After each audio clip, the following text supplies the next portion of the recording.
Good evening friends, welcome to my channel Krishna Education Institute. I am director of Krishna Education Institute. In this video, today we will learn about the tense. This is the first tense, present indefinite tense.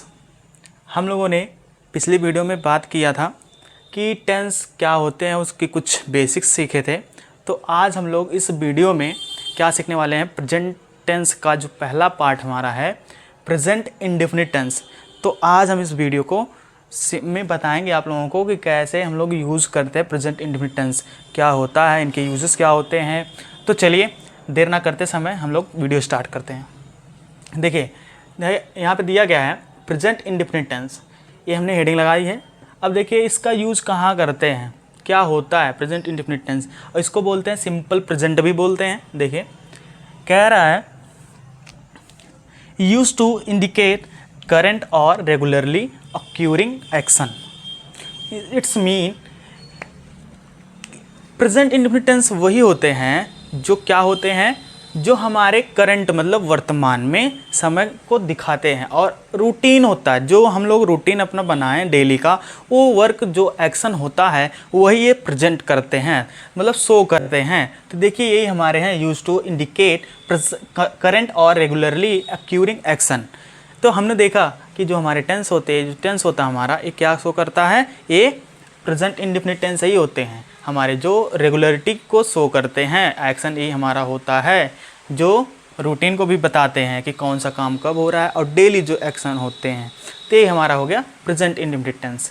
अब देखिए इसका अब structure क्या होता है, मैं इस video में सभी स्ट्रक्चर को बड़े ही डिटेल से बताने वाला हूँ, ताकि आपको जो अगला टेंस पढ़ने बताऊँगा मैं, उसमें आपको कोई प्रॉब्लम ना हो। तो देखिए इसमें क्या क्या है, पहले हम लोग देखेंगे स्ट्रक्चर क्या होता है। तो स्ट्रक्चर इसका होता है, मतलब इसका स्ट्रक्चर है कि हम लोग सब्जेक्ट कैसे बना देंगे, कि मतलब वर्ब कहाँ रखेंगे और ऑब्जेक्ट कहाँ यूज़ होता है, इसका स्ट्रक्चर यही होता है। देखिए स्ट्रक्चर यहाँ दिया है, तो सबसे पहले सब्जेक्ट हमारा आता है, फिर आता है हमारा V1 आता है, और देखिए V1 के साथ साथ हमारा V में क्या लगता है, यस और ईएस भी ऐड होता है। अभी मैं बता रहा हूँ, एक्सप्लेन करता हूँ। देखिए ये हो गया, फिर हमारा क्या होता है, ऑब्जेक्ट होता है। ये हमारा स्ट्रक्चर हो गया, और जो हमारा स्ट्रक्चर है ये हमारा अफर्मेटिव का स्ट्रक्चर दिखा रहा है, ये हमारा अफर्मेटिव सेंटेंस का स्ट्रक्चर है। तो देखिए अब यहाँ मैंने बात की थी V1 और VS, ये दोनों का मतलब क्या है। देखिए V1 क्या होती है हमारी, ये हमने बताया था, पिछली वीडियो में भी बताया था। जो V1 होती है ये प्लूरल होती है। तो प्लूरल वर्ब जो होती है ना, प्लूरल सब्जेक्ट को क्या करती है, अपने साथ लेके चलती है। तो देखिए हमने लगाया क्या है, V1 जो होती है प्लूरल सब्जेक्ट को लेती है, मतलब उसके साथ यूज होती है, used with plural subject V1। देखिए अब क्या V में यस और यस का क्या मतलब है। देखिए अगर मैं बात करूँ V में यस और ये लगता है तो V5 बन जाता है, ये V की 5वीं फॉर्म बनती है, वर्ब की 5th फॉर्म बन जाती है, और V की 5th फॉर्म क्या होती है हमारी, सिंगुलर होती है। तो सिंगुलर वर्ब सिंगुलर सब्जेक्ट, तो हमने पिछली वीडियो में देखा था कि सिंगुलर सब्जेक्ट के साथ सिंगुलर वर्ब कैसे आती है, और ये दोनों यूज अगर होंगे भी तो हमारे अफर्मेटिव में आएंगे। तो देखिए हमने स्ट्रक्चर में ये लिखा था, देखिए V1 और V1 में ई एस और यस किस सेंटेंस में लगेंगे, अफर्मेटिव सेंटेंस में यूज होते हैं। ये तो हमारा हो गया स्ट्रक्चर, कैसे अगर V1 आएगा तो प्लूरल सब्जेक्ट आएगा, और V में यस और यस आता है तो सिंगुलर सब्जेक्ट आएगा। बट इसकी HV क्या होती है, HV it's mean helping verb.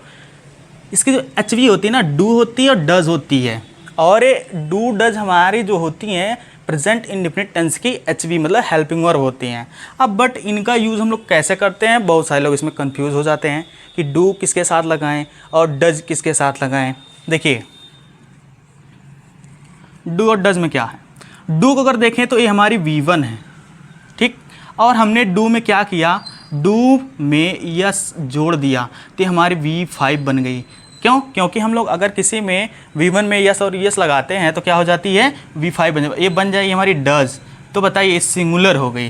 तो मतलब हमारा जो हो गया, डू किसके साथ यूज होगा, प्लूरल के साथ यूज होगा, और हमारा V5 होगा वो सिंगुलर, तो हमारा डज सिंगुलर है। तो यहाँ देख लीजिए ऐसे हमने दिखा यहाँ पे। और इनके बाद जो हमारी वर्ब की फॉर्म आती है वो V1 आती है। ये हमारा हो गया, ये हमेशा आती है, ऑलवेज ये हमेशा आती है V1। अब चलिए देखते हैं इसमें और क्या करना है। अब इसका निगेटिव स्ट्रक्चर क्या होता है, निगेटिव भी समझते हैं। और ये दोनों जब भी आएंगे हमारे यूज़ जहाँ होंगे, ये निगेटिव सेंटेंस में यूज़ होते हैं। अफर्मेटिव का स्ट्रक्चर हमने यहाँ बनाया है, देख लीजिए यहाँ पे अफर्मेटिव का है। और हमारी एच वी क्या हो गई, डू डज हो गई। डू का यूज़ कहाँ करेंगे हम लोग, प्लूरल सब्जेक्ट के साथ, और डज का यूज़ कहाँ करेंगे, विद सिंगुलर सब्जेक्ट। देखिए अब हमारा आता है निगेटिव सेंटेंस। तो सेंटेंस में क्या करना है, हमने बताया इन दोनों का यूज़ हम लोग कहाँ करेंगे, निगेटिव सेंटेंस में करते हैं। तो निगेटिव सेंटेंस के लिए यूज़ करेंगे। तो सबसे पहले हमारा क्या हो गया, सब्जेक्ट हो गया, डू हो गया, डज हो गया, और इसके बाद हम लोग नॉट लगा देंगे, V1 आ गई, ऑब्जेक्ट। अभी हमने बोला था डू और डज के बाद ही हमारी V1 आती है, वो भी हमेशा आती है। तो देखिए यहाँ पे V1 आ गई, तो डू और डज हमारा यहाँ HV हो गया, ठीक। तो हमारा निगेटिव सेंटेंस बन गया। और अगर देखा जाए तो हमारा जो नॉट होता है, नॉट कुछ लोग गलती कर देते हैं, कहीं सब्जेक्ट के बाद लगा देते हैं तो कहीं मेन वर्ब के बाद लगा देते हैं, ऐसा नहीं होता। जो हमारी मतलब नॉट होता है ये हमारा हमेशा सब्जेक्ट के बाद नहीं यूज़ होता, हमारा HV और मेन वर्ब के बीच में यूज़ किया जाता है, ठीक है। अब आगे हम देखते हैं कैसे यूज़ करते हैं। देखिए अब आता है इंट्रोगेटिव सेंटेंस। इंट्रोगेटिव सेंटेंस में इसकी हमने इसको थोड़ा डिटेल में बताने का प्रयास किया है ताकि आप लोग समझ जाइए। पहली बात तो ये दो प्रकार के होते हैं, देखिए ये 2 काइंड्स होते हैं इनके। तो पहला जो होता है एसनो टाइप होता है, और दूसरा जो होता है क्वेश्चन वर्ड्स होते हैं। इनको आप डबल इंट्रोगेटिव भी बोल सकते हो, और या फिर WH वर्ड से बोल सकते हो। WH वर्ड होते हैं, क्यों, क्योंकि जो WH होते हैं ये WH से स्टार्ट होते हैं। देखिए WH WH WH WH WH, तो इसको इस तरह से बोला जाता है। तो ये हमारे हो गए 2 टाइप। बट इनका स्ट्रक्चर कैसे बनता है, तो इसका स्ट्रक्चर हम लोग बनाने का प्रयास किए। यहाँ पे देखिए ये जो हमारा एसनो होता है, एसनो टाइप होता है क्या, पहले इसको समझ लेते हैं।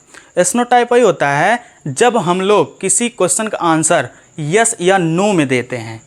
ओके, तो यहाँ पे देखिए यहाँ पे हो गया ये एसनो टाइप। जब भी हम किसी क्वेश्चन का आंसर यस और नो में देंगे तो वही होता हमारा एसनो टाइप। बट अगर हम जो क्वेश्चन वर्ड से करते हैं, जब हम कोई क्वेश्चन वर्ड से करते हैं तो हमारे WH टाइप होते हैं। तो यही होते हैं हमारे WH टाइप और एसनो टाइप, ये 2 कैटेगरी होती है इनकी इंट्रोगेटिव सेंटेंस की। देखिए इनका स्ट्रक्चर जब भी बनेगा, ये जब भी स्टार्ट होंगे तो किससे स्टार्ट होंगे, हेल्पिंग वर्ब से स्टार्ट होते हैं। अभी आगे इनको मैं बताता हूँ। अब इधर देखिए स्टार्ट विद WH वर्ड, वाट है, विच है, व्हेन है, वेयर है, हु है। तो ये हमारे 2 हो गए इंट्रोगेटिव सेंटेंस के काइंड्स हो गए और इनके यूज हो गए। अभी हम इनके स्ट्रक्चर बनाते हैं ताकि आप लोगों को समझ में आए, तब हम लोग अच्छे समझेंगे कि हाँ सेंटेंसेस कैसे बनाएंगे। तो ये देखिए इतना बेसिक का हो गया। अभी आगे देखते हैं, ये देखते हैं। अब हम लोग अभी अफर्मेटिव और निगेटिव सेंटेंस का स्ट्रक्चर देख लिया है। अब हम देखते हैं इंट्रोगेटिव के दोनों जो टाइप होते हैं उनके स्ट्रक्चर देखते हैं कैसे बनते हैं। तो देखिए एसनो टाइप पहले आ रहा है। एसनो टाइप का स्ट्रक्चर ये दिया है।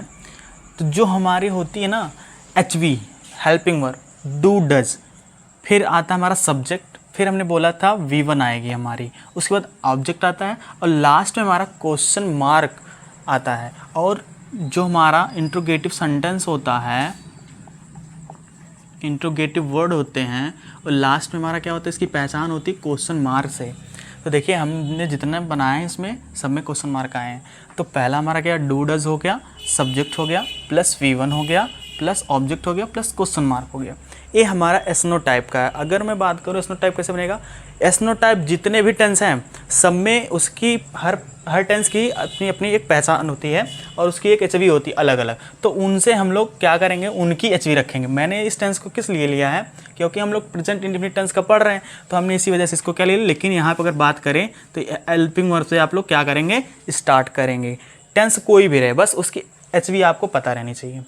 ऐसे देखिए क्वेश्चन वर्ड से पता करते हैं। अब क्वेश्चन वर्ड में क्या होगा, तो सबसे पहले क्या होगा, क्वेश्चन वर्ड। जो क्वेश्चन वर्ड होगा हमारा व्हेन हो गया, वेयर हो गया, हु हो गया, वाई हो गया, ये सब जितने हमारे क्वेश्चन वर्ड हैं ये सबसे पहले आएंगे यहाँ पे, अगर हमारा क्वेश्चन वर्ड से स्टार्ट करना तो, या WH टाइप कह सकते हैं इसको। फिर हमारा do does, subject V1 object, फिर लास्ट में क्वेश्चन मार्क लगाना जरूरी है। तो देखिए अगर मैं बात करूँ तो डू डज से लेकर यहाँ तक का स्ट्रक्चर, यहाँ तक का देखिए आपको सेम मिलेगा। अगर आप देखें ध्यान से तो आपको स्ट्रक्चर सेम मिलेगा। अब बस केवल हमारा क्या होता है, क्वेश्चन वर्ड ऐड हो जाता है, तो बहुत इजी होता है बनाना। ठीक, अब देखिए अब हम लोग बनाएंगे इंट्रोगेटिव प्लस निगेटिव बनता कैसे। तो हमने लिया सबसे पहले डू डज वाला हेल्पिंग वर्ब से, तो डू डज हो गया, सब्जेक्ट हो गया। अब यहीं देखिए फंसते कहाँ बच्चे, यहाँ पे जो सब्जेक्ट होता है, सब्जेक्ट के तुरंत बाद हमारा नॉट लग जाता है। अगर मैं बात करूँ यस नो टाइप में तो सब्जेक्ट के तुरंत बाद नॉट लग जाएगा, उसके बाद V1 आता है, फिर उसके बाद सब्जेक्ट ऑब्जेक्ट आता है, फिर क्वेश्चन मार्क आता है। तो देखो कहाँ लगा हमारा सब्जेक्ट और मेन वर्ब, या V1 से पहले, मतलब कहाँ मेन वर्ब से पहले हमारा नॉट यूज़ हो जाता है। तो ये हमारा पहला था निगेटिव प्लस इंट्रोगेटिव, तो यस नो टाइप हमने बताया। फिर आता है निगेटिव प्लस क्वेश्चन वर्ड। तो क्वेश्चन वर्ड वाला देख लीजिए सेम स्ट्रक्चर है, ऊपर वाला ये स्ट्रक्चर हमने लिया, बट हम क्या करेंगे सब्जेक्ट प्लस मेन वर्ब के बीच में क्या लगा देंगे, नॉट। देखिए V1 के बीच में हमारा नॉट आ गया, ये हमने हमारा हो गया सब स्ट्रक्चर। जितने हमारे 6 स्ट्रक्चर थे बनाने के, मैंने इस बार इसलिए बताया आपको ताकि आपको बार बार बताने की इसमें ज़रूरत ना पड़े, ताकि आप लोग एक बार में समझ जाएँ। अब देखिए इसी स्ट्रक्चर पे हम एक क्वेश्चन लेंगे और उसी क्वेश्चन को मैं बताने का प्रयास करता हूँ। देखिए पहले दिया है अफर्मेटिव सेंटेंस का हमने लिया है, पहला वाला subject V1 plus V plus yes और यस। अब देखिए ऑब्जेक्ट आ गया और लास्ट में हमारा रहेगा फुल स्टॉप। अफर्मेटिव सेंटेंस में हमें फुल स्टॉप लगाना ज़रूरी है।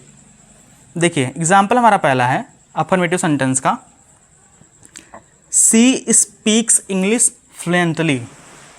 अब देखिए यहाँ पे कह रहा सी क्या है, सिंगुलर है, तो सिंगुलर के साथ सिंगुलर वर्ब चाहिए।